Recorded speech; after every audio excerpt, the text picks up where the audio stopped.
What's up everyone, D-Crack here, about to react to another video for you guys. This is a brand new video by Mr. Nightmare. It says 3 creepy abandoned building horror stories.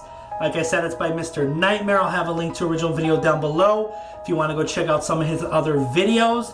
Let's go ahead and check this out, guys.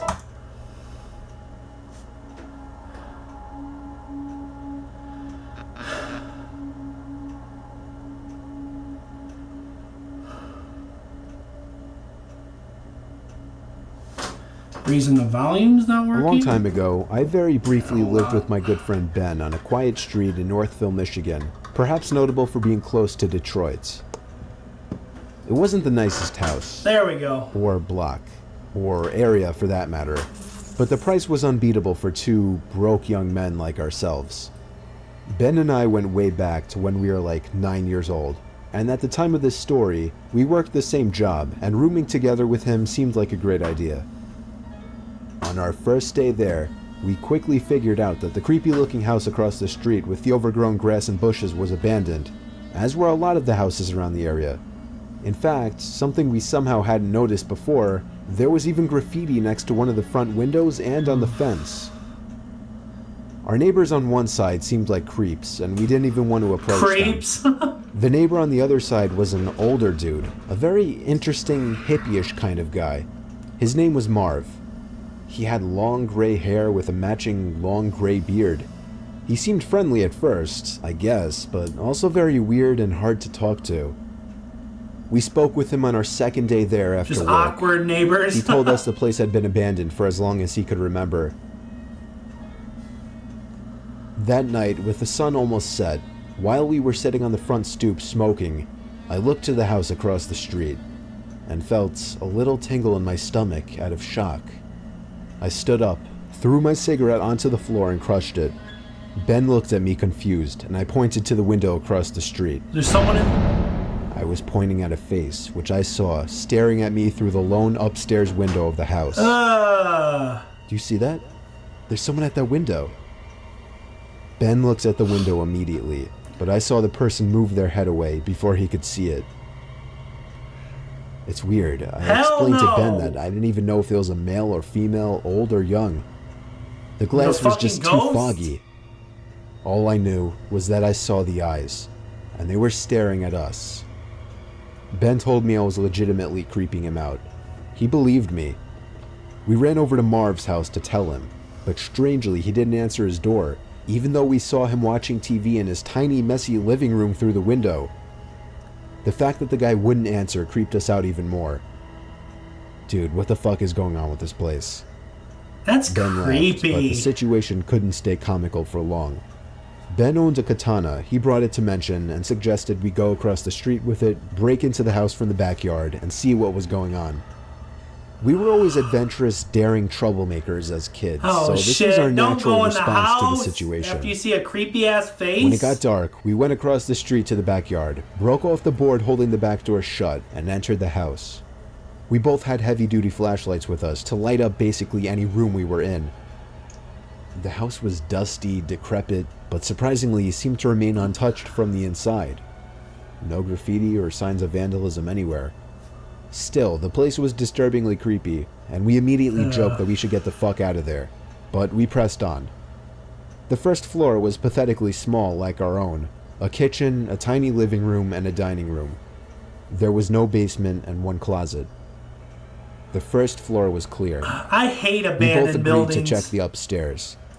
We tiptoed over to the stairs, and Ben, out of nowhere, screamed, "Is anybody up there?" "Dude, why the fuck would you do that?" I said quietly. Then we both froze in fear when we heard rapid stomping suddenly appear from above us. It was someone heavy, and it sounded like they were running over to the stairway. I literally felt like my heart stopped. Ben, the one with the katana, was the first to flee, grabbing my arm and tugging me with him. He brings a weapon and then runs away. We went out the way we entered and ran back to the house, where we saw Marv just standing by his window, watching us. We didn't know what to do. He just intently stared at us as we froze to catch our breath in front of the house. It's like their neighbor Marv knew about the house. We went inside, something in it. Decided not to call the police, and moved out literally the next day. We explained to the landlord that the location was just too inconvenient for us, and we needed to leave ASAP. We drove away from that house and never looked back. What the hell was it, I wonder? Story 2. Alright, so there are a couple of abandoned dorms on my college campus. They were shut down like 15 years ago because of... Actually, I don't really know why. Anyway, they're abandoned. It's rumored that they'll be renovated at some point, but that'll probably never happen. Naturally, it's also rumored that they're haunted. The school has the windows boarded up to prevent students from going in there. Because I fancy myself an urban explorer who isn't afraid of getting into any trouble, I decided about a week ago that I was going to break in and take a look around. Cut to last night. I didn't really have a plan per se, other than wear black and avoid getting caught. Security on campus has been tightened recently, but I didn't have any issues getting in unseen. I'll spare you the details, but basically, you'd be surprised what you could do with a crowbar and some vandalism. I ended up crawling in through a first floor window. I found myself in an empty dorm room, illuminated only by my phone's flashlight. Now, one of the rumors is that the basement is haunted, so that's where I decided to go first.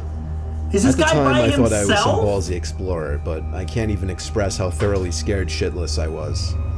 This building was dark, old, and smelled weird, and I thought that at any moment, something would come around the corner and tear me apart.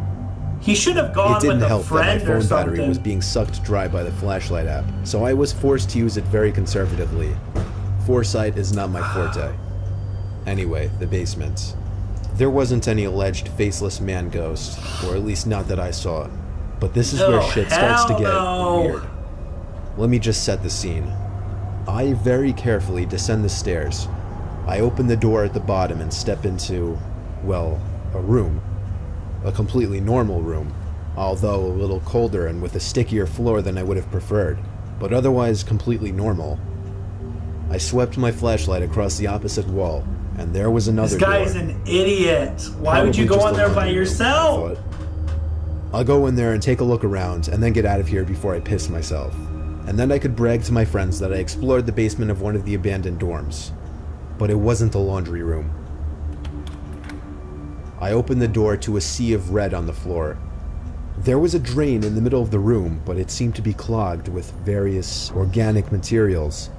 Shiny, red organic materials. Rust? I caught a glimpse of a black pentagon-like thing on the ceiling.